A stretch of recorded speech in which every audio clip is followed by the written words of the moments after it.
Ladies and gentlemen, welcome to the Warriors Den and welcome to the Frozen Shores. Year 5 Season 4 is here. It will be launching on December 9th. We have all of the details for you right here on the show. But before we get to all of that stuff, we would like to introduce a new member of the Warriors Den team, Lawrence Campbell, community manager. Dude, welcome to the Den. Welcome to the team. How are you doing?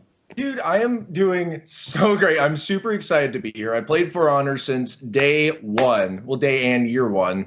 I played it on and off kind of since then, but I mean, I put hundreds of hours into this. I'm a huge fan of the project. Even before I started working at Ubisoft, I was a huge fan of For Honor. So it's just so awesome to be here on the Warriors Den, and I'm just so stoked. I'm just so excited to bring in and ring in a new season with you. Dude, yeah, no, I'm very excited for Frozen Shores. I'm very excited to have you on the team. But like, since you've been playing for a while, who's the character you kind of main in For Honor? Who's your go-to?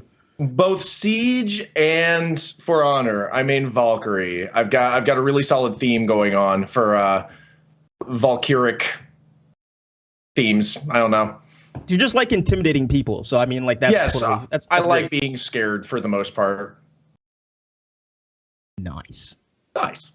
So before we dive into our show today about Frozen Shores, Josh, do you have any information you would like to provide about some things that might be dropping from us to our players? I would love to talk about that. We are doing Twitch drops. Again, before we get into all of that fun stuff, make sure that your Ubisoft and your Twitch accounts are linked so you can receive all of the rewards. And so basically what we're going to do is for every 30 minutes of accumulated viewing time, you will receive one scavenger crate. And you see that thing at the bottom right there? For every 10 minutes of accumulated viewing time, that is 100,000 steel. You have a chance to win that. That's a lot of steel, Josh. Look at all those zeros, man. That's like 5 zeros. I wish my bank account looked like that. That'd be rad. But your For Honor bank account can look like that if you you happen to win. So I mean, look at that. Look at that. That's amazing. So generous. I'm just kidding. One additional piece of housekeeping I would like to include is, I don't know if you guys have been keeping up with our Twitter or our Instagram or our YouTube channels too much, but if you have been, we have been putting out the For Honor Skill Challenge series, an amazing Zero to Hero workout with the one and only Marco Iolo to kind of guide you. Maybe your game's like mid-tier. Maybe you're like okay. Maybe you want to get to the next level. These videos will 100% help you get through the navigate the dangerous waters, as it were, of For Honor and the difficulties you can experience there.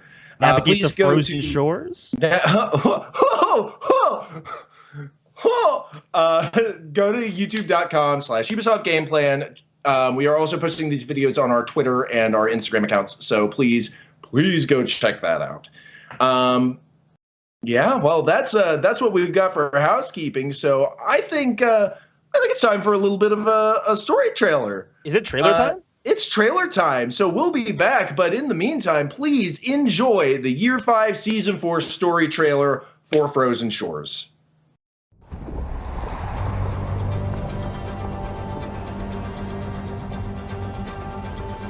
What does one find at the end of a storm? Relief, as weary eyes look up to clear skies. Comfort, as friends find each other again and celebrate. Pride even, for surviving the storm is no easy feat. It almost sounds like a dream, doesn't it? A fleeting dream, for the waters never stay still for long. Because after the storm comes a rogue wave.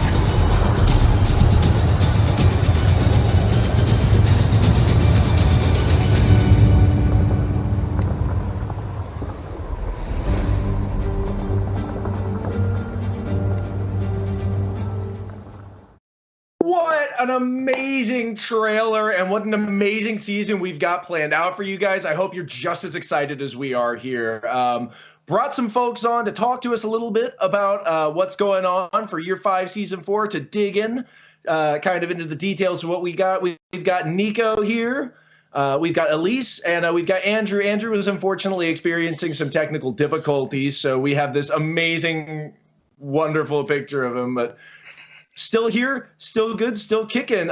So I guess where I'd like to start is Nico. If you just want to just crack open some of the details of the Battle Pass and the season content we've got planned for the Frozen Shores. Thanks so much for being on. Sure, Lawrence.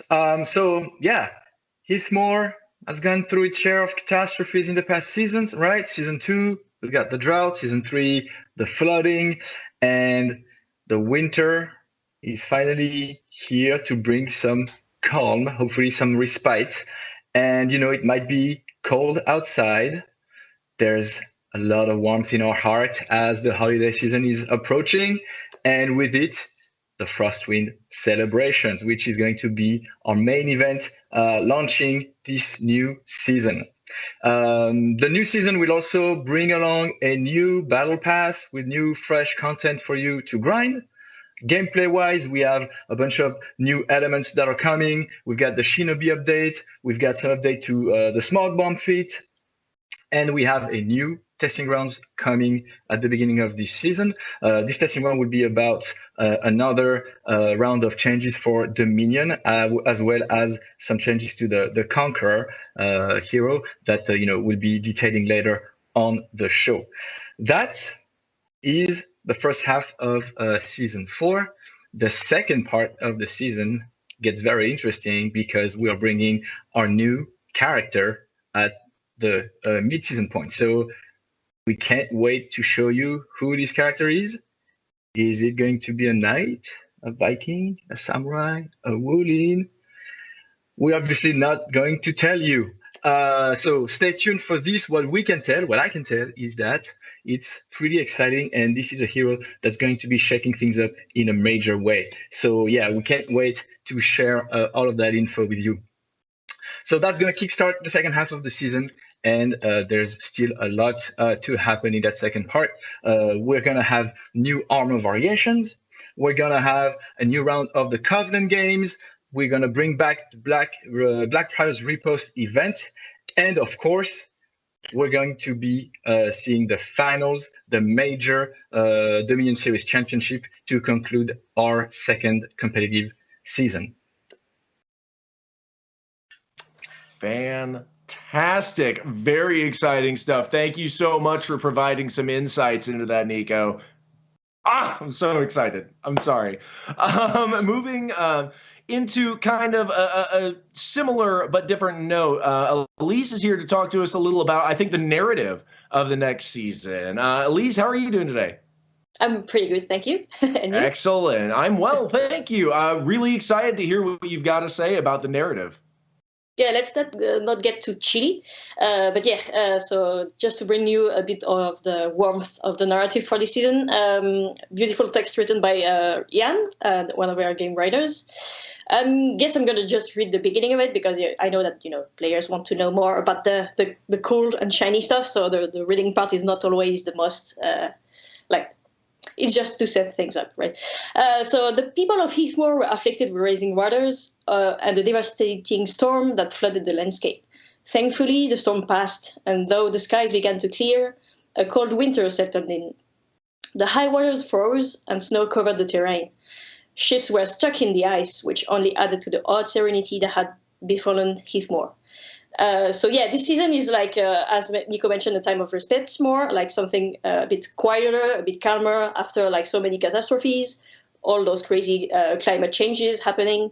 Now the warriors have some time to gather their strength to reunite with those that they might have lost. And so it's a time of celebrations, a bit more like people are still fighting, but there's also like that joy of reuniting with people that they might have lost in the past. And obviously, as you might have seen also like on the key art in that amazing trailer, like kudos to Elix, by the way, who did an amazing job again. There's that cool ship, like also behind my head. It's red sails, something coming.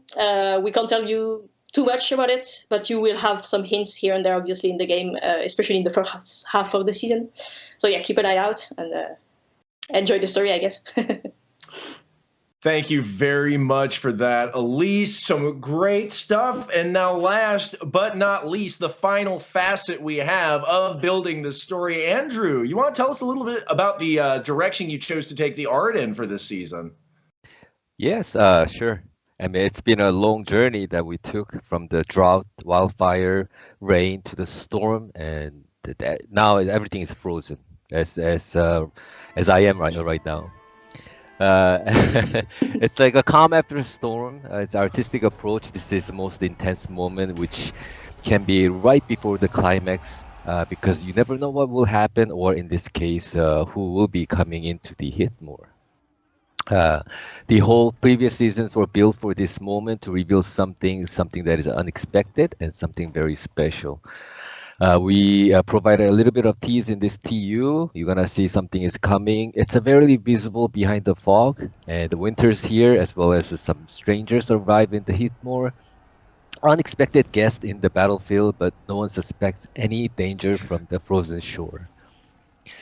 This season's theme is definitely about the frozen environment as Montreal and the seafarers. And the map harbor is where our stranger guest arrives the first. Some approaches to the marketplace to exchange the good. Some parties with the peoples of Heatmore. Some are recruited as soldiers to fight in the mid lanes. We are still not sure that where they came from, nor who they are. But only thing that seems to be appear time to time is a ghost ship that appears from far away behind the fog from harbor, gauntlet, and the river fort. But again, no one suspects any danger from the frozen shore. That's so cool. Honestly, I absolutely love that. But that's not all we've got going on for Year 5 Season 4. We also have our amazing Battle Pass. Ooh, shiny, fancy, sparkly. Andrew, do you want to tell us a little more about the art direction we've got going on here? Of course, basically the seasonal theme of this season is the frozen, cold winter, and the voyage and the treasures. And for the mood effect, we wanted to provide something that is related with the frozen seafarers. Not just a sailor, but a badass-looking one. I mean, you can equip the head with the one-eye cover as saying "Aye, aye, Captain."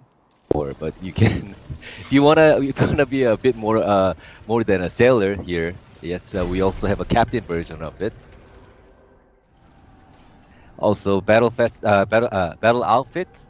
It's not just another outfit. This is the winter 2021 Montreal collection that you don't want to miss it out. It's icy blue and dark tone is a seasonal collection color as a cold Montreal weather. And yeah, I know I'm kind of trying very hard here. And for the ornaments, looking pretty cool, super cool. It's just so cool that where you can wear it on your forehead or the shoulder pad, and it just works for this season. And for the execution, getting tired of slicing, chopping, poking with your own weapon, how about using the hook? You know, presenting the best experience of a butcher shop to your favorite opponents. And the cocky pose at the end is just an extra. For the podium signature, are you a drama queen? Dramatic entrance of the ending signatures here. And for the weapon, lastly, but not the least, again, you need these weapons. You will have to match the character variation that you will unlock it next to you. But again, amazing job, amazing work, Shangdu Studio, for these weapons. And that's so much cool stuff that we have in the Battle Pass here. Amazing work by everyone. Really loved taking a look at all of that. Nico, Elise, Andrew, thank you guys so much for your time. Thank you so much for being here and shedding some light on the frozen shores, giving us some insights there. Always a pleasure. Sure thing. Absolutely. So we are going to take a little break and let you guys look at the Battle Pass weapons we have coming up for Year 5 Season 4. It's going to be some really cool stuff. But don't go anywhere because we will be right back to talk a little more about the Frostwind celebration. Bye, everyone.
And welcome back, Warriors. Thanks so much for being here with us. It's a special time of the year.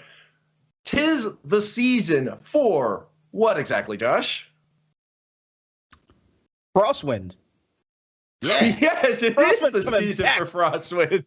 Frostwind is back around. It's going to run from December 9th to December 30th. Alongside Frostwind, we're going to be bringing back the Ice Brawlers game mode, which is a 2v2 best of 9 with a twist. There we go. So the twist being, if you don't stay off these cracks in the ice, you take a plunge into the icy, frigid depths of the lake. Very cold. Can you imagine swimming in that? People do it for their health in the colder countries up north. That's wild, man. I couldn't do it. I couldn't do it. Major kudos to all of those people. It's incredible stuff. So, on top of bringing back Ice Brawlers, we're also going to be introducing some pretty cool paired emotes. Going to talk a little about those now. First, we have for 10,000 steel, the All Is Bright Chimera themed paired emote. All's fair in love and war. Love it. Love on the battlefield. Love on the battlefield. And then we have the much less amicable Wolf's Gift, also for 10,000 steel. Just ate that coal whole, boy. Just delicious. Delicious coal. I also doubt that. Yeah, you know, that's fair. Josh, you want to talk a little about the third emote we have and the fun stuff that goes along with it? Yes. So we are offering a free event pass with Frostwind's celebrations this year, and they will it will include a free paired emote, and you can use that emote and the two that Lawrence spoke about to complete your orders. So for the first 2 weeks of the event. So definitely go ahead and check your order board. Make sure you've got your emotes equipped, so you can do it. And look at this, you're kissing homies on the battlefield. Who doesn't want that? Who doesn't want to kiss the homies on the battlefield and complete an order at the same time? Like it's a win-win in my opinion. So yeah, you can get this in the free event pass, and we are also offering in the free event pass a battle outfit. We see Tiandi here, rocking it, looking super awesome. And you can get them for all heroes, so this isn't just for Tiandi. We also have a mood effect. My boy Aramusha, I really appreciate the team using Aramusha for this. You have the frigid squiddy boys popping up saying hi, and then we have the ornament. You got an octopus, and it looks like there's like a jewel on his head, and I really appreciate that. Detail there is insane. Like, could you see the little reflections on the facets of the jewel there? That was so cool. To the team. Shout out. Big shout out. Beautiful. It's just some of the amazing stuff. We've also got this lovely bit. Yes, we also have, this is actually some other stuff you'll see in the free event pass, some weapons that we will be showing off after we are done. Again, the team is doing absolutely, an absolute amazing job with these designs, and I'm very happy to call them coworkers. That's really cool. But yes, just a quick thing just to mention again, the paired emotes, you can complete your orders with those the first 2 weeks of the event. So again, definitely check your order boards. Make sure that you're getting in, make sure you're completing them. Make sure you have the emotes equipped, and you should be good to go. Ice Brawlers is going to be rad. So before we get into some of the Frostwind weapons, which we're incredibly excited to show you, I just wanted to say we are going to be right back with Stefan, JC, and Ben. But yeah, in the meantime, take a look at these cool, very artistically well done weapons.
Warriors, welcome back to the Den. We just looked at the Frostwind weapons, but guess what? It's testing grounds time, and who better to talk about that than the usual suspects, Stefan, JC, and Ben. Welcome to the show, guys. How are you doing?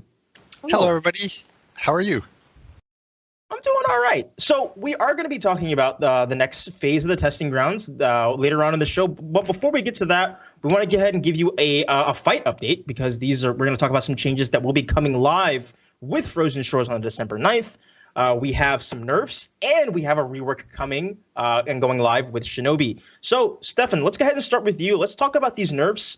Some of these characters have been a little bit frustrating for some of our players, like Shigoki and Orochi. So, kind of like bring us into these changes. Sure. Really excited to bring to live a number of changes across kind of the board. If you're worried about frustration of playing heroes, we got nerfs for Orochi.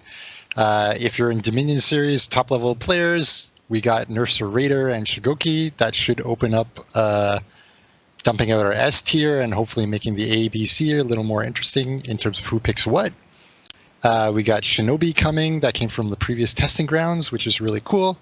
And then finally, we're going to hit a few of the feats, including probably what remains as the most hated feat right now. So I can't wait for this. So I'm very excited for the smoke bomb discussion. I'm glad you picked that one and not the other ones. I would have been oh no. I thought you were mentioning slippery, but okay. That's top three then, I guess. Orochi. So let's talk a little bit about Orochi. A lot of people are complaining. We have a pretty strong Orochi out there, although it's not the most strong in the game. I think it's behind Raider and Shigoki, if you ask me. But there's a number of things people are complaining about. So finally, the nerf bat is swinging its way. Maybe I'll pass it to you guys to talk a little bit about what are we doing to it.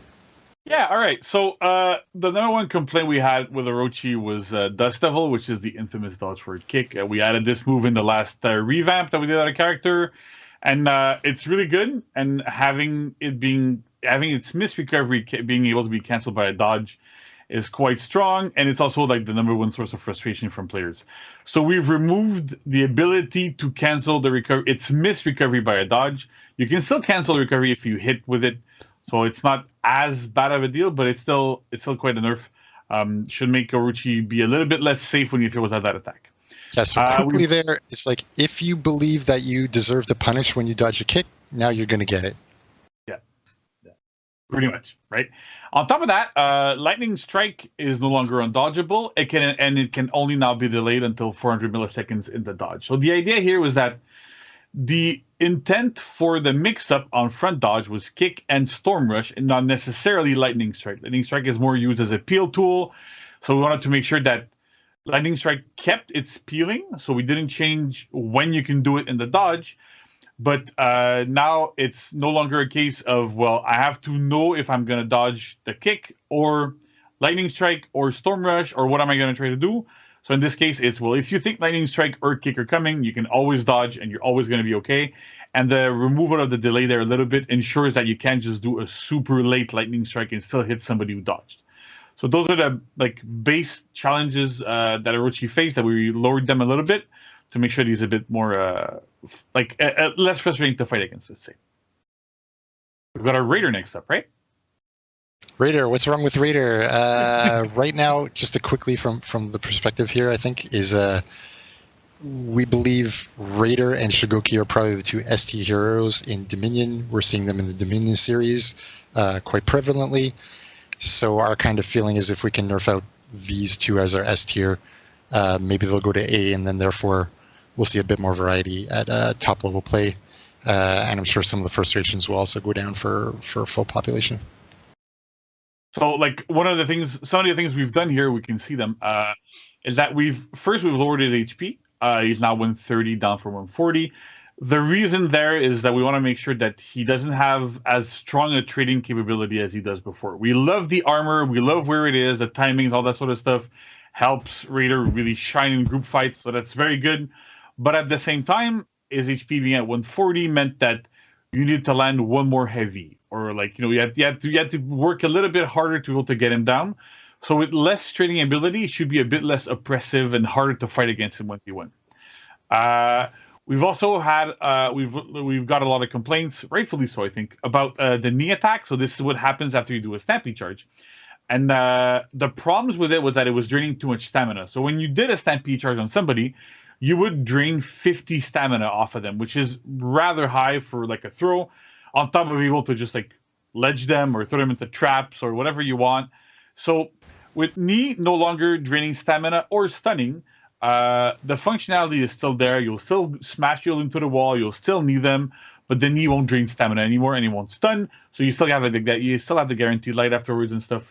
All the good stuff that we had before still works. It's just less frustrating to face. We should have called it storming knee attack. My God, I wanted to make that same joke. Storming knee. Oh my God. Storming Okay, knee. Yeah. Somebody at least like bookmark that for future references, just in case. Just in case. Storming knee. Yeah. All right. So next up, we have Storming Tap, the soft phase version specifically. So we lowered the damage to 10. It used to deal 12, and like looking back at it, having an enhanced light that is soft faintable, that's unreactable, that resets your chain, dealing 12 damage was a bit too high, so we lowered it down to 10. So Raiders gonna have to work a little bit more to kill you and do effective stuff with it. It's still good. It's still unreactable. It still has all these good properties. It just deals a smidge less damage, but over time that kind of adds up, so that feels good there. And there's also like other damage nerfs coming down the line. So Raiders top heavies and chains, so the second and the finisher now deal less damage. The second goes down to 30 from 32, and the finisher goes down to 33 from 36. These damage nerfs are necessary. Raider was trading super high, dealing a ton of damage. It also affects his out of stamina punishes a little bit. It's not major, but it still deals a bit less damage, but it's more, again, manageable. And last but not least, I think one of the other ones that are really complained about is Raider's Fury. That's Chain Zone. So it used to deal 38 damage, which is on a very, very, very high level. We had it at that because it's a very slow attack. It can get interrupted in group fights. But turns out that having such a huge trajectory that you can access rather easily, that dealt 38 damage was kind of high. So we've lowered it to 32. It still deals like quite an acceptable amount of damage at 32. Yeah. But going down from 38 is quite warranted, I think. That's good. Next we have Shigoki, Steph. Same deal as Raider, basically. Just too much damage. So kind of across the board, we want to bring that down to try to drop both Shigoki and Raider out of the S tier, basically, at a damage level and not at a like kit doesn't work anymore level. I'm not gonna lie. Anytime that I've like seen a Shigoki on the field, I've run the other way. I'm just gonna go ahead and say that I've been a coward. I didn't want to face him. So go ahead, JC. Let's go ahead and talk about these nerfs. So that's it. So we've done a couple of changes. Mostly it's about making sure that Shigoki's damage isn't too high. And the first one here, which might not seem like, that's not gonna really get lower his damage, is Side Dodge Headbutt. Now changed to finishers at 300 milliseconds in its recovery instead of 200. So that might not seem like much, right? You're like, just 100 ms later. But that 100 milliseconds helps you. Oh no, there's a cat again. That 100 milliseconds helps you counter those side dodge headbutts, right? So if you do a dodge attack, if you do it like a little bit earlier at the right timing, the odds of you hitting armor from the heavy finisher are much, much, much lower. So that helps you counter it. This does not apply to front dodge headbutt, by the way. It's only from sides. Sides are defensive moves. They have iframes. They have all sorts of good stuff. So we didn't want to like nerf Shigoki's ability to open up people and to actually do damage and go into his mix-ups. But because it's a defensive move, we wanted to tone it down a little bit so that it has a bit less efficiency.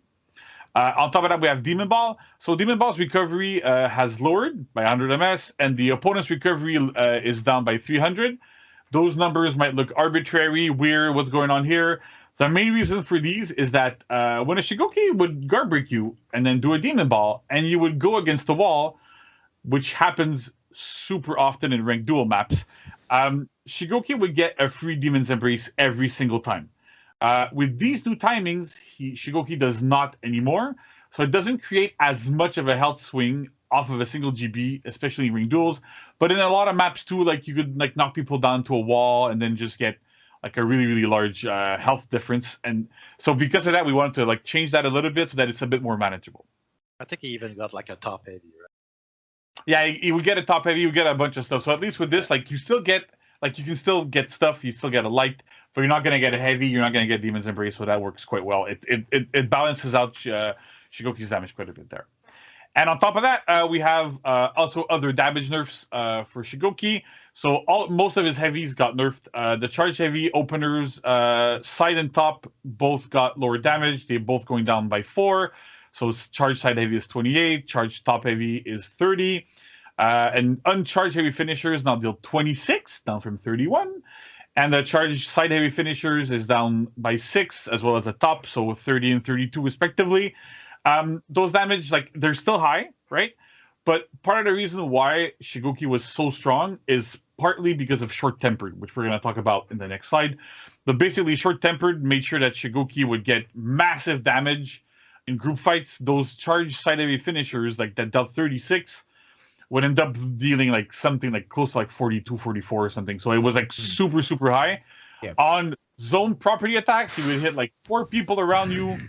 Go nuts. So that damage being lower, like puts him more on the normal curve of damage. And even with short tempered, you still go up. With short tempered, you're actually going to get 36 now instead of not even 36. You would have gotten 36. You're going to get 34. But it's a little bit different. That I've never heard such a defensive 6 damage nerf in my life. This is amazing. Yeah, I mean, you gotta figure that. I understandably, some people might not be happy about this, so we have to make sure that people know and understand the logic behind our reasons. Very good defense of the defense. So feet balance changes, Steph. Oh, across the board. I mean, like everyone can see the giant red beacon arrow pointing towards the bottom one there, thankfully. But just before we get to that one, I guess kind of across the board, it's just shaving a bit of damage, a little bit of the times that Orochi can put you out of stamina with a Ki, down the damage on Orochi as well with slip through, and then smoke bomb. Thankfully, not being the worst thing in the universe anymore. Yeah. So quickly, short-tempered, the damage buff used to be 20%, now it's 15. More manageable. Slight nerf to Shigoki. Also affects Aramusha, but on a much lower scale. So that feat used to replace Rocksteady. So now it's short-tempered, and short-tempered, it won't be as strong as it used to be. Slip through has changed also quite a bit. It used to give Orochi a lot of damage, especially on like Riptide. So what we've done with slip through is that the damage buff that you gain when you dodge only applies to the attack that you deal out of a dodge, and the effect is removed as soon as damage is dealt. As soon as actually a hit line, like after the first attack actually like hits, misses, or is blocked or whatever, but the damage buff gets removed immediately, so you can't go like Riptide into a combo light and get that extra damage on top of that. We've also nerfed the damage buff it gives. It used to be 40%, now it's 30. Again, like Shigoki, Orochi with this was way above the curve in terms of damage, so we've lowered that a little bit. And it can also now trigger every 3 seconds instead of every second. So what that means is you might not get it on every single dodge if you keep dodging all the time trying to use this. And with these changes, Ben, I don't know if you want to tell us, there's been some interaction with Nusha that this ends up doing, right? Yeah. Her Caltrops used to interact with this feat very favorably, let's say, where as long as she was just kind of dodging left and right, the feat would activate just by dodging. But now that it no longer does, the Caltrops are no longer buffed while the Nusha is dodging. So the Nusha has to actually commit to a dodge attack for the Caltrops to be buffed for a very small time. So it should make the Caltrops a lot less annoying, but still they're ridiculously good feat. So don't worry about that one too much. Yeah, so Caltrops is still really good, right? It's just a matter of like it won't get massively buffed by this anymore, and you're not going to melt people down as fast as you used to. Okay, so next up is Ki. So we've increased the cooldown for Ki by 15 seconds from 90 to 105. Again, like Steph was saying, it's mainly a feature of Orochi being able to Ki you every single fight, putting you out of stamina, and then putting such an insane amount of pressure on you that it was like really, really hard to get out of. So by nerfing the cooldown a little bit, it should be a bit more manageable. You're not gonna get key-eyed all the time, and it should be should work a little bit better. Here it is. Yeah. Here it is, right? Smoke bomb. The pièce de résistance. Yeah. So here's the thing, right? Smoke bomb is probably the most hated feat in the entire game. It's been banned by the competitive players for I don't know how long now. It used to do all sorts of crazy things, like it would like prevent lock, prevent capturing points. It gave people stealth. It made you unable to parry external attacks, like all sorts of things. We found some cute little nuggets in there while we were going through it as well. Like it would block line of sight, like do all sorts of crazy things. So we've gotten rid of all of that because it was much too complicated, and it also like created like really unfavorable gameplay scenarios. So instead, now what happens is you throw smoke bomb, and all of your opponents within its blast are stunned for 5 seconds. 5 second stun is still quite a long stun.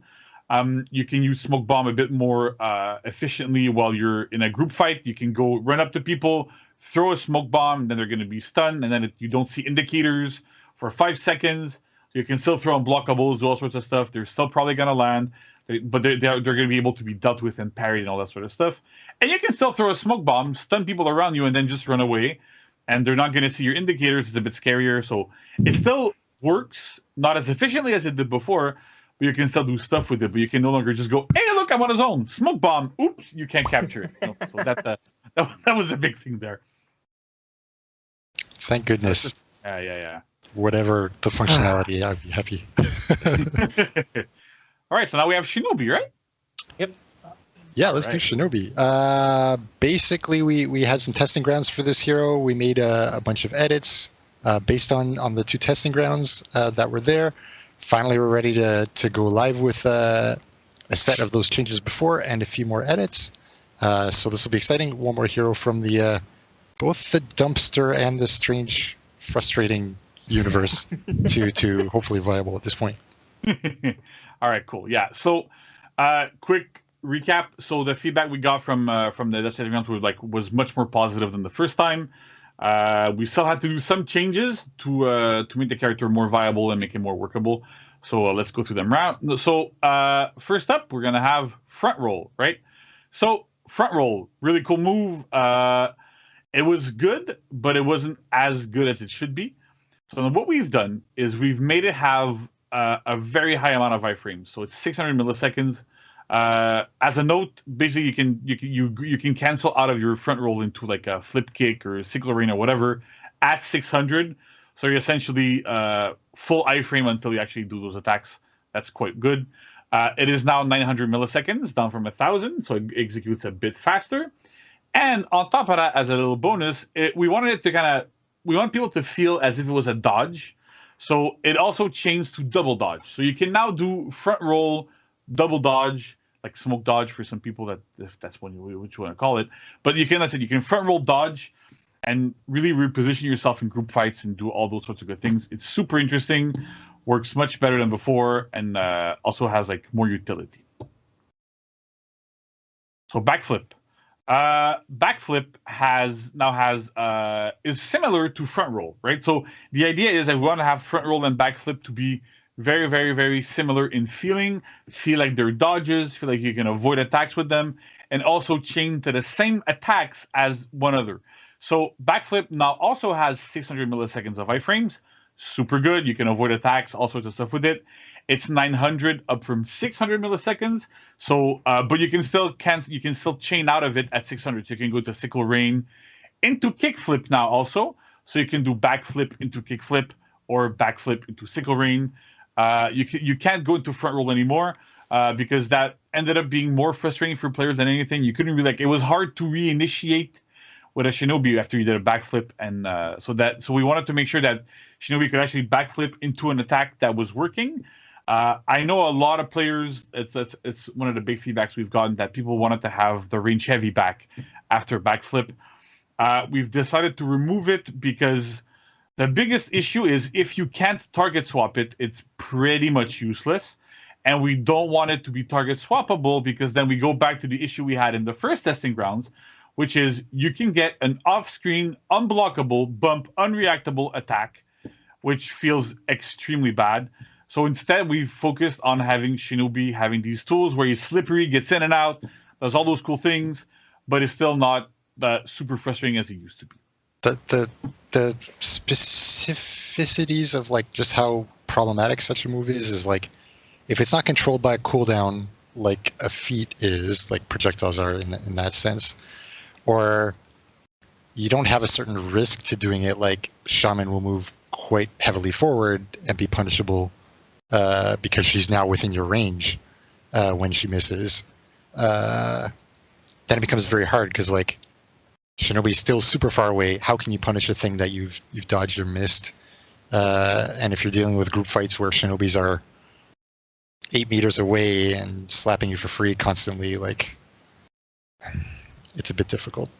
Yeah, and on top of that, we've actually done tests where like we reduce the range of the range attacks, and it just feels really bad because the range just feels super arbitrary, and you just miss. You're like, why did I miss? Oh, I was in 1 pixel in the right direction or whatever. So at least this way, it's all more consistent as well.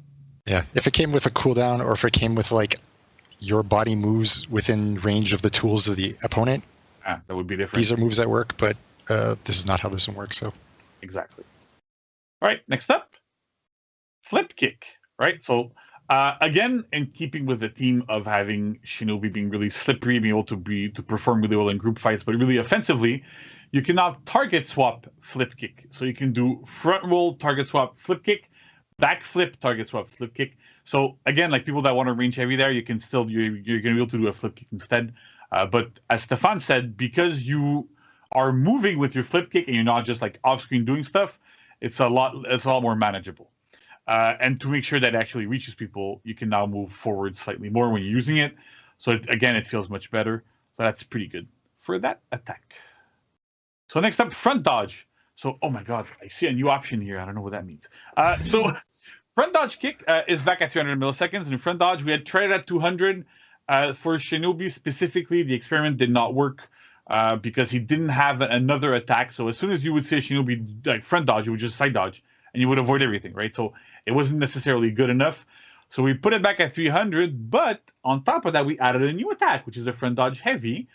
It's 700 milliseconds, feintable. You can do it from run to 500 milliseconds in the front dodge, and it initiates chain. So Max, show us the video. So there we go. Brand new attack. Looks really cool, really different from what Shinobi typically has, but it's very useful. You can chase down people with it. You can open up people with it, do a lot of stuff. You can try to do some peeling. Super amazing. Doesn't feel a ton of revenge like the kicks do, so it's really, really interesting move. I think that it will really open up a lot of venues for Shinobi. Okay, so we're reaching the end now, but let's keep going. So zone attack, right? So zone attack was one of those things that we didn't really do much of in the previous testing rounds.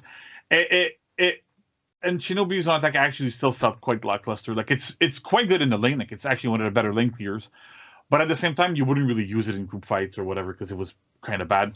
So what we've done is first we've reduced the stamina cost. So it goes down from 17, like it's 3 hits. So it was 17, 17, 21. It's now 15, 15, 10. So that's quite a large reduction in stamina costs. And on top of that, so we want you to be able to use it and do more stuff with it. You can now backflip at the same timing as a feint. So if you do like zone attack and then press dodge, and you do it quickly enough, you're going to do the first hit and then backflip, which is pretty interesting. And you can also chain to sickle rain. So you can do zone attack into sickle rain. So you can actually go into a 1v1 situation, for example, throw out a zone attack, go into your sickle rain, do all sorts of mix-ups at top that's still unblockable, do good mix-ups with that, works quite well. So that's it for zone attack, but it should make the attack a lot more viable.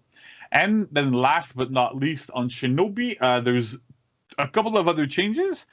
Most importantly is HP. We're back to 120. He used to be at 110. It was sort of warranted due to like all the ranged attacks and all sort of stuff. We wanted him to be more of a glass cannon. But now with Shinobi having a lot less of those options, it doesn't make any sense for him to be at 110. So at 120 works much better, less squishy. That's pretty interesting. And we've also adjusted the tracking, trajectories, and forward movement of most of his light and heavy attacks. it should make him a lot more consistent, right? Because a lot of the time you would throw out an attack with Shinobi, he would barely move forward, you would miss, you'd be like, why did this miss when it hits with pretty much everybody else? Mhm. So with these changes, it should really help with the consistency of these things and being able to land them. So yeah, Steph, Ben, what are your thoughts on Shinobi? He's great. Like I really love playing him now, and we did a really good job on him. Honestly, I think like all the problem points were kind of handled very well, and like we did a super good job at making him feel like a ninja without having the long range sickle stuff. So props to that. Yeah. It's cool. It's super hype. I mean, Shinobi, she got good buffs. Orochi, she got good nerfs. Raider, she got good nerfs. Shigoki, he got good nerfs. And the feats, which are mostly Orochi, good nerfs or semi good nerfs. Giant nerfs, let's say. Yeah. Well, I mean, so super good.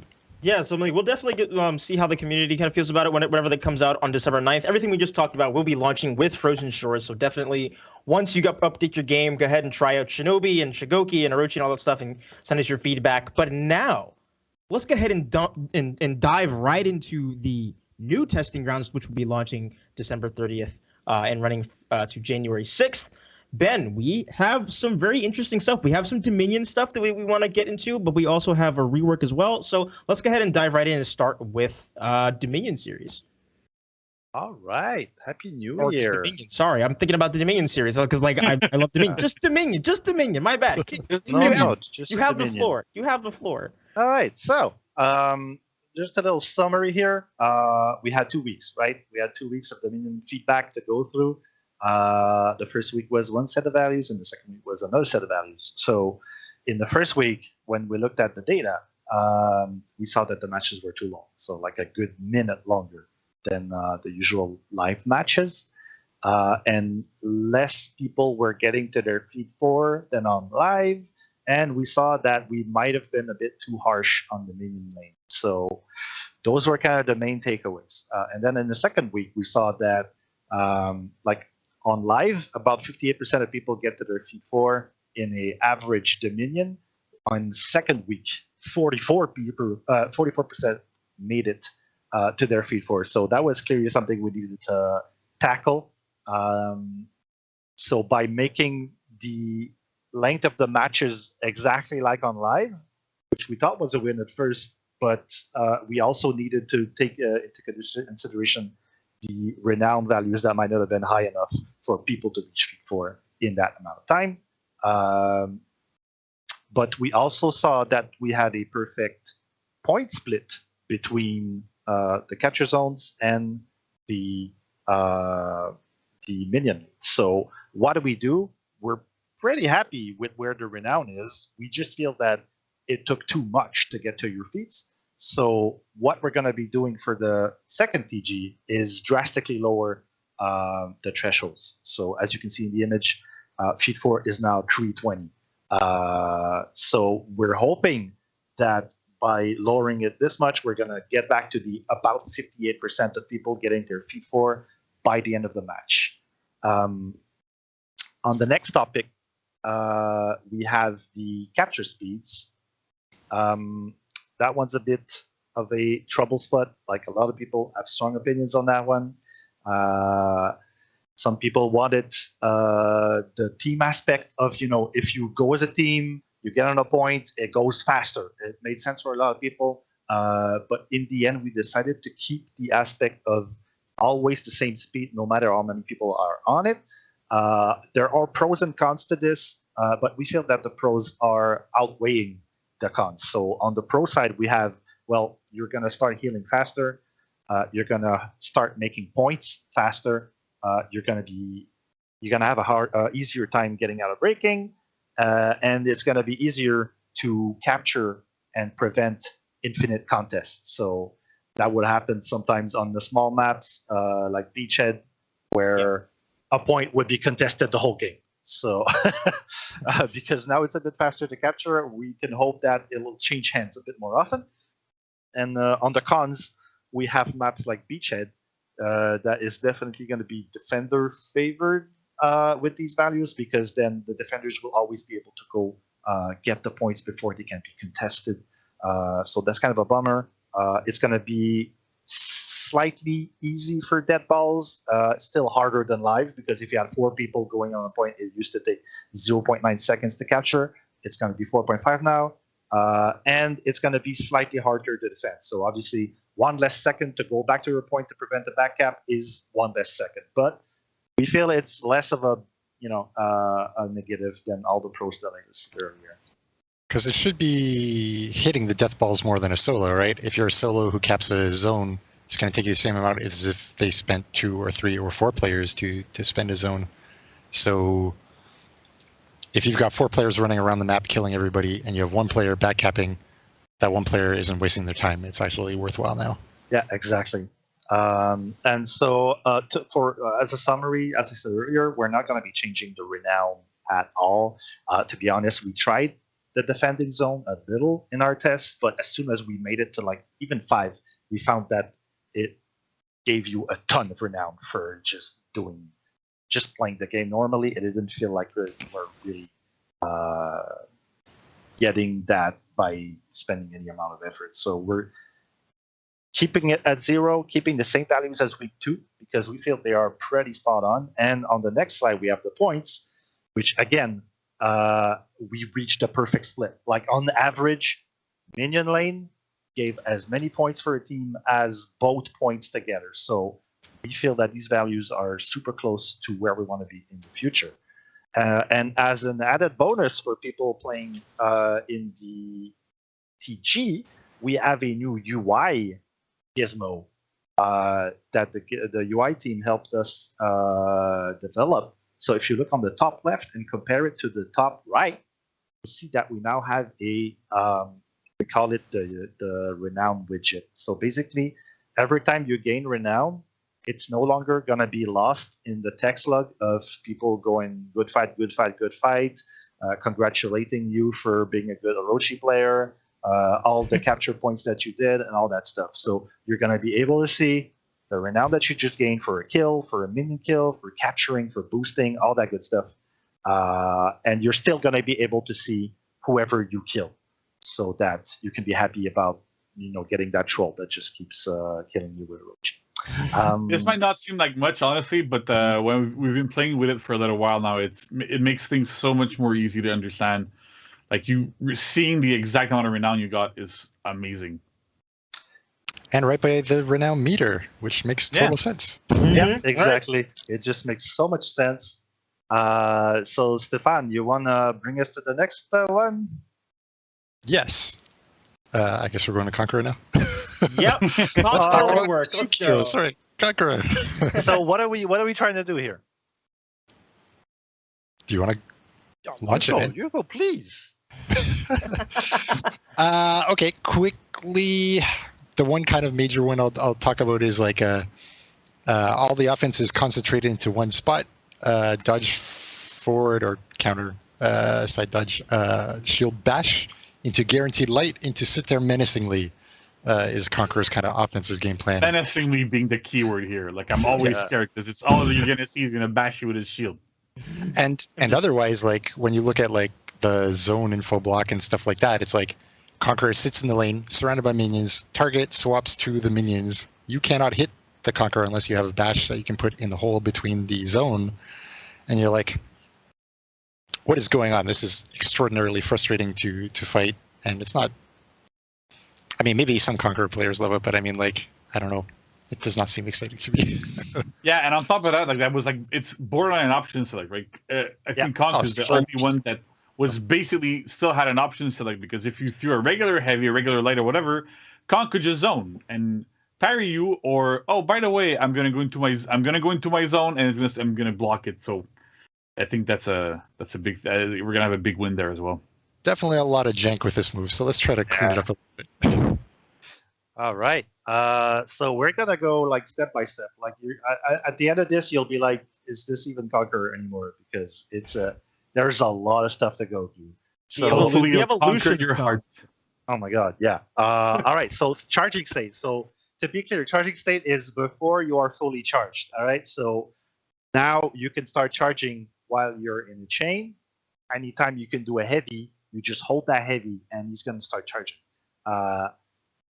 If you release a heavy before the full charge, you're going to do a chained heavy, which we'll get to a bit later. It's faster to get to your full charge from 600 to 900 ms.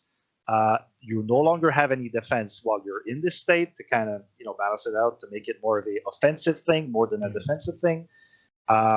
You can no longer cancel the charge with a dodge. You can no longer cancel the charge with a bash either. Also, you'll understand why later. And the charging no longer depletes stamina. So just going like this should not be winding you up, so to speak. So it's not gonna anymore. And on the full charge, so while you're ready to release the charge to go into your unblockable, you can cancel that with a guard break now. You can cancel that with a dodge. You can feint. The feint is no longer 300 ms. It's faster, and it gets you to your quick guard break. And it no longer pauses your stamina regeneration. So you can be at 5 stamina, start your charge, and you're going to see your stamina go back up. So that feels amazing. Let's see some footage of that. So no longer any defense. You can dodge while you're fully charged. Good stuff. And there you go. The beauty of, just doing a charge at the middle of your chain and then keep going. Next, we have the heavies. On the heavy side, well, you can feint them now. This is why I get paid the big designer moolah, right? I see a heavy, and I'm like, "Can you feint it, Steph?" And he's like, "No." And I'm like, "What if we can?" Huh? And I get a big check in the morning, and they're like, "Yeah, okay." What a profound question. Yeah. So I mean, it made total sense, right? He would feint it with putting his shield down instead of just stopping attacking. I mean, totally so that was one of the reasons why Kalk is just dodge bash the character into Watchmen. Basically, is that he could feint his heavy, so you can't even start threatening someone with a heavy because they're just like, well, I guess I'm just gonna block it. And if you go into a shield bash instead, it's so slow I can dodge it. So now you can feint them. You can no longer cancel them into the shield uppercut because we no longer wanted with the shield uppercut. Well, it's the shield bash mix-up. With the shield bash mix-up now being actually fast and unreactable, we didn't want the count to just be a bash machine, like always throwing bashes at you. Feels like it would be kind of frustrating. We made the recoveries standardized at 800 ms, so no longer any of those 1 second recoveries. We made the side trajectories much better, so you can hope to tag some people on external once in a while. The opener heavy no longer has any superior block on the strike. That's something that the walking fortress type player will not like, because now you can no longer try to parry a light and then block the heavy afterward just for letting go of that heavy. And the heavies in chain are now undodgeable, which makes the Conqueror, I think, the only character that has a infinite chain undodgeable. It's pretty crazy. I can't wait to see the reactions on this one. You can see them actually here. The beautiful feints. There you go. And then we can do the feint on the full unblockable as well. And then we have the undodgeable heavy that the Orochi will not like, I guarantee you. Next up, we have the zone attack. So another big chunk of why the Conqueror is such a fortress and unpregnable fortress. So we want him to be pregnable. Is that a word? Impenetrable, maybe? Sure. More like... No, no, I'm not going there. I'm not going there. Okay, so on the minion lane, like Stefan said earlier, you can do some real shenanigans with that by focusing on a minion, and people without a bash they're screwed. They can't do anything. So we remove the full block from the zone attack. You can't hold it anymore. It's now just a single hit attack. We gave it a better trajectory, so it's going to hit more people. We obviously give it more damage, obviously, because it's no longer going to be like always out. We made it faster, and we made it initiate change. So a bunch of good stuff, a quality of life, while removing some of the more defensive options, you could say. So there you go, chaining, chaining to heavy, and chaining to the shield bash mix-up. Oh, what a segue. All right, move to the next slide.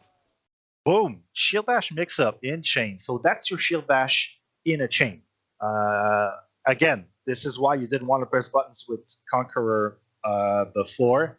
You did a light, you pressed X, you would do a 800 ms bash that my grandma could probably dodge. I can't, but my grandma probably could. She has amazing skills, your grandmother, for these things. She's just built different. Yeah. So it no longer wall staggers. It costs less stamina to do. You can no longer chain on this because it's unreactable. It's much less of a commitment than it used to be. It has better forward movement, so you can target swap people in a group fight and hope to get them. And it no longer deals stamina damage or applies stamina regeneration. So thank God for that. Let's see an action right here. Out of stamina all the time. I mean, you were doing that, yeah, with the dodge bash forward, the same thing happens. So yes, no more out of stamina bullying with the conk where you're out of stamina for like 2 minutes. All right, next we have the Flail Uppercut. So bit of confusion there possible here. It's the Flail Uppercut as the move that you did from your full block stance. You would block an attack and then you go more. Now that move is after the shield bash, right? So you go shield bash, you press light, it's gonna do the Flail Uppercut, and it's immediate damage, which you can then use to flow into your chain lights or your chain heavies or your full charge. It's actually an excellent moment to start full charging because your opponent is gonna be in a medium hit reaction, so you have time to charge before they can start retaliating. So 9 stamina, 12 damage, 500 ms. It's uninterruptible stance, so you can actually throw it out and people might try to interrupt you and you're just going to tank that hit and still do your damage. It changed to all the good stuff. And you can press heavy if, so if you do a shield bash and you think someone's going to try to guard break your vulnerability on the Flail Uppercut, you can just swap target and do your chain heavy and boom, you're going to get that guy. So we gave you the freedom to be able to do that. Next, we have the full block stance. Again, a pillar of the hero that we're doing a lot of changes to. So it no longer does shield after. Yeah, he has a big shield. So you can roll the video while I talk, I guess. There's no longer any stamina cost to blocking attacks. So if you're playing on live right now and you're doing this, you're out of stamina 5 seconds. Every heavy would take out like 25 stamina or something. So no longer any of that. You can even go into that state and recover stamina. You can dodge cancel out of it as you saw. And you can cancel the recovery of your moves into turtle stance, much like other heroes like the Blackbriar can do. And you can also go directly from a block into full block stance. Just so if someone's trying to do like an infant chain on you, you can actually just go into per block stance and do your punish. There is no longer any zone attack from this stance, sadly, but it will no longer really make sense for it because it no longer has a full block anyway. So we just took the opportunity away and made it better as a defensive tool more than a, I guess, a toxic one, you could say. Yes, I think that went through all of it. And we have the new move. So this replaces Flail Uppercut. It's called the Scottish Collection. Google that word. It's pretty cool. It works very well with the lore of the Conqueror. So when you're blocking something with the full block stance and you press heavy or zone, you're going to do this new move. I guess you could show it, Max. It has full block. It's unblockable. It costs 12 stamina. It does 20 damage, and you can initiate chains with it. So boom, and brand new opportunity. Look at this. You can superior block dodge into an attack and press heavy to do Scottish Collection. So you can still do that and do the shield bash to get a guaranteed shield bash. But now it's just instantly better to be doing the Scottish Collection in a group fight because it's going to be doing a ton of damage. So yeah, it's really cool. Honestly, in a group fight, you manage to block a single attack from one person, get everybody off of you with that big thing. It's really, really cool. Chef's kiss. Next, we go to the light attacks, and this one just speaks for itself. What happens if you throw lights in the same stance? Whoa. Oh. No more molasses. It's kind of absurd that this is even needed to be done, but yes, you no longer throw a 900 ms light if you throw 2 lights in the same direction. I got this information from the crease in my hair. Sometimes I get data going in there, and it's like, oh, fast lights in the same direction. So I bet all the Conqueror mains will be happy to see that one. We made it even faster on the recovery, and we gave it more forward movement. So again, you can target swap and hit people in the group fight. Next, we have the Unblockable Heavy. No video to cover that one, but it's pretty simple. Basically, it's faster. It always deals 32 damage no matter what stance you do it from. And again, we made it travel farther, so in a group fight, you're more comfortable target swapping. And last but not least, the shield bash from neutral. So you're dodging, you're doing a forward shield bash. We delayed the start of the shield bash from 100 ms to 200 ms, and it no longer deals stamina damage or pauses stamina regeneration. So as a Conqueror, someone out of stamina in front of you, I mean, you can still do that, but he's gonna get his stamina back. So that covers all of it. There's a lot to see and play around with. So I'll be really curious to see what the community thinks of that one. And that's it from me. Yeah, you definitely weren't kidding when you said that Conqueror, like, it's essentially just a new version of Conk because there's so many changes to him, and there's a lot that you guys added to him. So I'm very excited because as someone who doesn't really play Conk a ton, I'm really interested to kind of get into that on the testing grounds for sure. Mm-hmm. We converted a lot of people into playing Conk in our play sessions locally. Yeah. On the dev team, a lot of people that didn't used to play Conk now actually love playing him. So that's pretty interesting. That's super awesome. I'm super excited. So to recap, just let everyone know what's going live on December 9th with Frozen Shores. We have the Orochi, Raider, Shigoki, and Feet nerfs. And we also have a Shinobi's Rework, which is coming with a couple of tweaks. And then, of course, what we just discussed with the Dominion and the rework to Conk, that will be with the testing grounds going live on December 30th, going to January 6th. But that right there, that's it. Steph and JC, Ben, thank you so much for coming on. And before we go, Steph, I do believe you have one thing that you'd like to add before we get out of here. Just want to give a quick shout out to Captain Grant and Arle Verite for sending us some interesting mail with Highlander and a sick comic there. So the dev team quite appreciated it. So thank you very much. Yeah, it was super cool to see those things, honestly. Very nice, yeah. Awesome. And one last thing I'd like to add super quickly on the Shinobi rework side, we have the full patch notes available, so you can go look at an exhaustive list of changes. What we've presented today is what changed from the last testing grounds to now, just so that everybody's clear. I know there's been some confusion for that in the past, so this way, like, we know if you want to get the full list, go look at the patch notes. We wrote everything down, so you know everything that's going on with it. Awesome. Well, again, thank you, gentlemen, so much for coming out to talk about the testing grounds. And Warriors, we will be right back with Clarissa to talk about the Dominion series that I totally mentioned earlier in this segment. But don't go anywhere. We'll be right back. All right.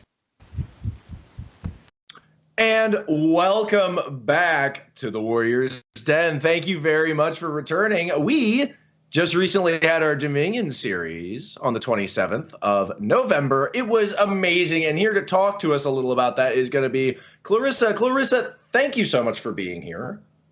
It's always a pleasure to be on the Warriors Den. How are you doing today, Lawrence? I'm doing really well. Thank you for asking. How are you? I'm doing good, doing good. You know, still, what's the word? I'm still digesting what happened at the stage 3 major. Lots of stuff happened for sure. So I guess we can get straight into it, right? So, Saturday, we were both there. Shout out to eStars for the lovely production of the Dominion Series Stage 3, and especially our casters, so Hinky, Vivid Naz, our host, Slacks, and also Humanist, who were like really awesome people to help explain what the Dominion series is, what's going on in the current hero meta. What's really special about Stage 3 is that we get to see Kyoshin in the competitive scene. And one of my favorite things is we get to see some of the players talk about who are they worried about? Like, what other teams are they looking to fight? What heroes they think are very strong in the current meta, and also how they got into For Honor and how they found each other to play in the competitive scene. So we definitely recommend you checking it out. But first, let's get into the EU bracket. Yes, absolutely. This was just such a good game to watch. Just across the board, everything was fantastic here. Yeah, did you? Who was your favorite team? Like, did you also root for Nemesis Esports? They are generally fan favorites. So I really did like them. They were fantastic, but Russian Mind Games, honestly, I just felt like a plucky attitude from them. I loved it. Like, I think they were fantastic. But in the end, yeah, Nemesis just proved, man, they really took it away. Yeah, they are our current back-to-back major winners because they did win Stage 2 and, now concluding here, Stage 3. And they also, just to give you context, they also won the last year's Dominion Series 2020. So they are definitely the fan favorites, like I mentioned before. But, it's really interesting to see how they still show their, I guess, domination, if you want to pick a better word or so. But like, for example, in Stage 1, they got 3rd place, but they didn't really let that shake up their, their composition and such. And they've been practicing a lot. They're always talking about it. Their Captain Clutchmeister streams all the time, scrims, and all these teams scrim together as well. So it's really interesting because there's been talks where teams like Homeless Shelter Squad, also previously known as El Collectors, and the Oversleepers have taken a lot of games against Russian Mind Games and Nemesis Esports on scrims, but then when it comes to the major, I guess anything happens. So, congratulations to our teams. There's a lot of drama, if you want to call it drama, that happened going into the major during the qualifiers because a lot of the players switched and so for example, the story behind Oversleepers is that they have players who overslept some of the qualifiers. One of them used to be on Nemesis Esports. It happens, I guess, but more details about that can be found in the article that we sent out like just a couple of days before the major, and also on a lovely subreddit post created by the Filthy Spaniard. Sorry, I butchered your name. Shouts out to him. But let's go quickly dive into the bracket and just show the progression. And it was pretty straightforward considering most of the games went 2-0, but just, like we said before, Nemesis Esports, they really showed no falter in their compositions, and it was great. So congratulations, and we will see them in the championship finals. It's gonna be amazing. A big congratulations again to Nemesis Esports for taking the victory. Good job, guys. Now, my favorite part of the day was definitely watching through the NA bracket. Oh yeah. Now this one was pretty interesting considering that we had one team, the Black Jackals. They never competed in the major before, but they really went into the qualifiers and they made a statement. Like, even in the broadcast when we did interviews, they were talking shit to all the teams. Even the other teams were saying, yeah, we need to look out for the Black Jackals. And they really, really displayed this as well. So, once again, shouts out, once again, if you watch the VOD, you get to see the interviews behind the players, how they form their teams, who's the favorite hero, et cetera. And you know what? Let's just go straight into the winners' assets. So first place is Black Jackal, second place Guidance Gaming, third Team Killing Service, and fourth on Flask. And this is pretty interesting because Team Killing Service have previously won stage 1 and 2, and they got third. So they're kind of like the opposite of Nemesis Esports, if you want to compare them. So, and just a note for our viewers, On Flask is previously Reading Comprehension. They just changed their name because they can. Because why not? Exactly. But I really am excited to just go straight into the bracket because this one is most interesting. Crazy. This is crazy. It was literally almost the third map in every single series. And contrary to stage 2, where stage 2 it was just completely 2 zeros across the board. So it was really interesting, especially the Black Jackals when they pull the 4-0. 2-0 in the grand finals, bracket reset, 2-0. They completely flushed out Guidance Gaming, which is, and then you see in the bracket here, Guidance Gaming actually defeated them in the winners finals. Yeah. So really anything can go. And the matches were super close. It seemed like no one really knew who was going to really take it for the NA brackets. But if you looked at the interviews and everyone was saying Black Jackals, it seemed like there's a general consensus that Black Jackals was definitely going to come in here and just take stage 3. So now we're going to see them in the championship finals, which will happen in February. The last 2 games there, I really feel like I couldn't tell who was going to win until it was on the wire. Right? Yeah. I mean, those were just 4 amazing back-to-back games in a row. Now, unless I am very much mistaken, after stage 3, we do have stage 4. That is correct. And stage 4 will be the final stage of the Dominion Series 2021.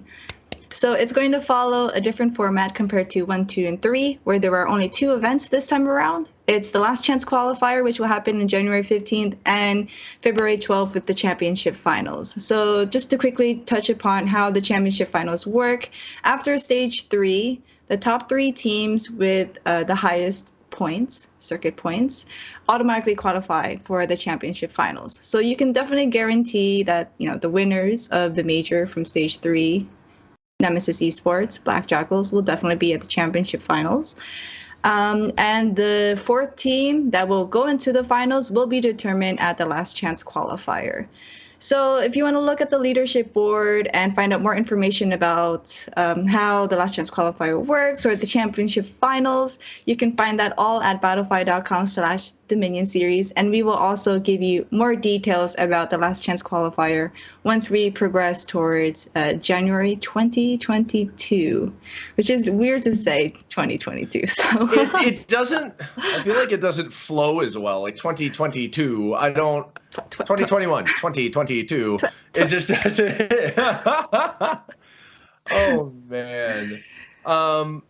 A huge thank you to everyone involved in the Dominion series. I mean, it was amazing.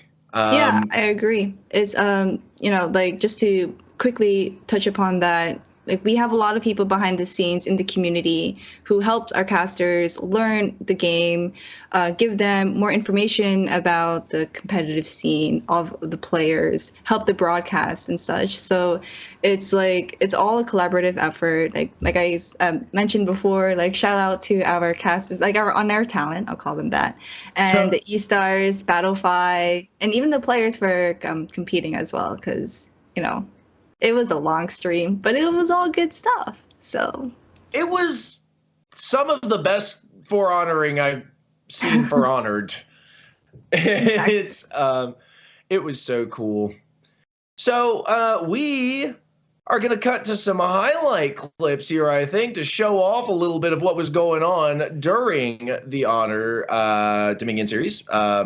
So thank you Clarissa, so much for being here.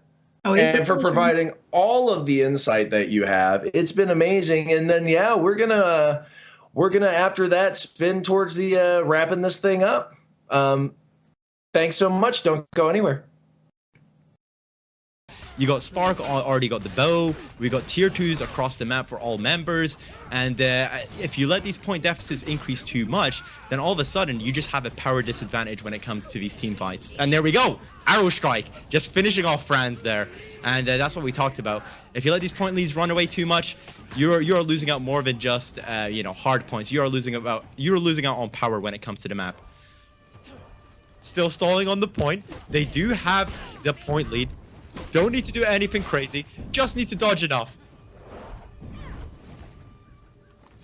This is crazy. I mean, how long this fight's been going for like 4 minutes up here, and just not going either way. Still 800, almost 900 point to 550 of RMG losing in this matchup here, and they just can't afford to play like this. Really awkward, putting everything they can into it, but just not able to clean up.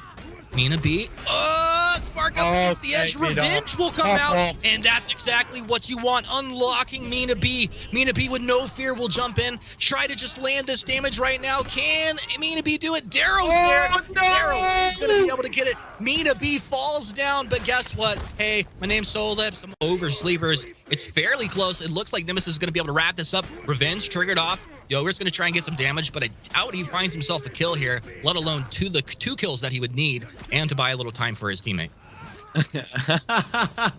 Oh, that was absolutely perfect there from Nemesis Esports. First of all, I want to point out Barak's placement on traps today. Is going to be out of the game for quite a while, and now this awkward bridge fight breaking out between Factor and Klux right now. Klux wanting to get into the fight, but Factor just recognizing that he was coming in from the spawn, catching him out, and trying to just take advantage of this really disadvantageous matchup. Catches him with the zone, feints that heavy over the top, but he's going to get caught by that. The guard break comes through, and that's going.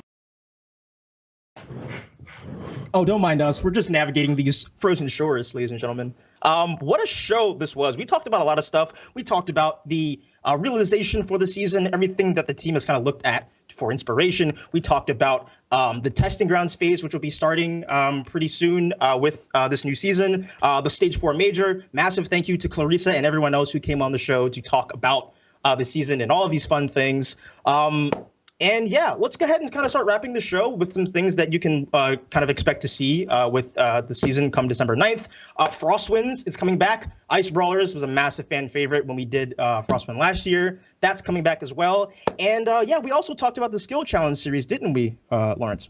I seem to recall some Skill Challenge series mentioning, yes, I seem to recall saying something to the effect that you can go from 0 to hero using Marco Yolo's amazing tips, tidbits, and information through the Skill Challenge series videos, which you can find via our Twitter, our Instagram, and our YouTube at youtube.com/Ubisoft Game Plan. Just amazing tips, tricks, and tidbits that'll help you go to the highest echelon of For Honor player. One more thing I wanted to mention. This is actually Ubisoft's 35th birthday. Pretty sure that our friends over at Corporate have something planned for UB35, so keep an eye on UB Connect for chances to get some potentially cool stuff. Ooh, and speaking of cool stuff, let's go ahead and run right into the December roadmap because we got a lot of cool things we want to highlight before we wrap the show. As we mentioned earlier in the show, Frozen Shores launches on December 9th, ladies and gentlemen. So definitely be sure to make sure your game is updated and all that fun stuff because you don't want to miss out on it. Also, Frostwinds is starting from December 9th to 30th. So for those who enjoy Ice Brawlers, all that awesome stuff, you'll be able to go ahead and play then. New Battle Pass, all of that and everything that comes in there. And then again, the Testing Grounds, which will be launching on December 30th and running until January 6th. Be sure to give us your feedback on our feedback survey that'll be going out. All like the forums, Reddit, all of that stuff, because we will be gathering all of that feedback for obvious purposes. And yeah. And now time for the content of the week that we're going to go ahead and show off. Now, the 3 executions that we are getting ready to show, these are available for a limited time. So from December 2nd to December 9th, you'll have the chance to get these. And the first one is called Anchors Down for 10k Steel. It has the word anchor in it, so you can imagine you're just beating someone senseless with an anchor. Don't exactly know where she got it from. I don't really want to know. I'm assuming it came from the Frozen Shore, so I guess there's just stuff that's out there. I'm assuming it's from the Frozen Shore. Yeah, no, I mean that's a brutal. I think the next one we've got coming up here is Aegir's Reach. Reminder that all 3 of these executions are going to be 10,000 steel. And I guess the reach is the reach on that trident there. Whew. Okay. Oh. A nice looking trident too. And we also have Rance Bestowment, again, 10,000 steel. Just want to launch somebody into like next week, just get that. Very super. Yeah, I don't, it's not a trident. It's just like a single dent. I don't know. But hey, look, Lawrence, it's a whalebone. Hey, wow, Josh, have you ever just really wanted to just like get a whalebone and just lay into someone? No. Oh. But you can though. Well, for 7,000 steel, yes, you can. Go ahead and check out the Get Whales Soon execution we have. Just laying into him. I definitely don't think that person is going to be getting a whale anytime soon. No. But we also have a weekly quest, Janomichi wa Heavy. I hope I said that properly. From December 2nd to December 9th.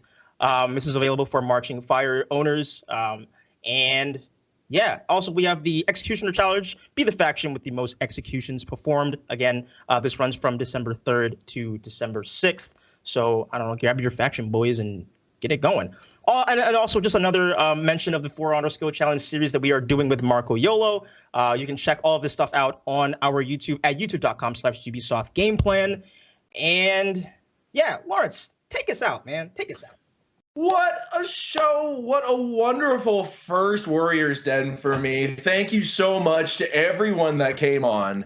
Everyone that gave any information about our wonderful Frozen Shores. Truly, from the bottom of our heart, it was absolutely fantastic. I hope you guys are excited. I'm excited. Josh. I'm super excited, man. But if you want to stay up to date on everything that we are doing with Frozen Shores, the testing grounds, all that fun stuff, be sure to follow us on all of our social media platforms at For Honor Game. That is Twitter, that is YouTube, all of that fun stuff. If you are watching us on YouTube, hi, hello, we are from the past. Come join us and watch on Twitch. And yeah, we will see you on the next Warriors Den. Again, thank you to everyone who came on. Thank you for watching, and we will catch you all later. Peace.